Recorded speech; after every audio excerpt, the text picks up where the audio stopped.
Yeah, y'all, HustleMan, back at you with another little small project. Today, I got a 2007 Chrysler PT Cruiser. We're gonna be switching out the coolant temperature sensor. Fans ain't been turning on, so I'm gonna throw this temperature sensor at it, because my intuition is telling me that that's what it is. Get those fans turned back on, and let's get at it.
And there you have it.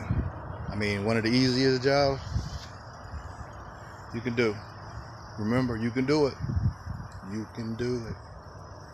Only thing is, when you're dealing with that, the power steering reservoir, when you take that hose off, you might lose a little power steering fluid.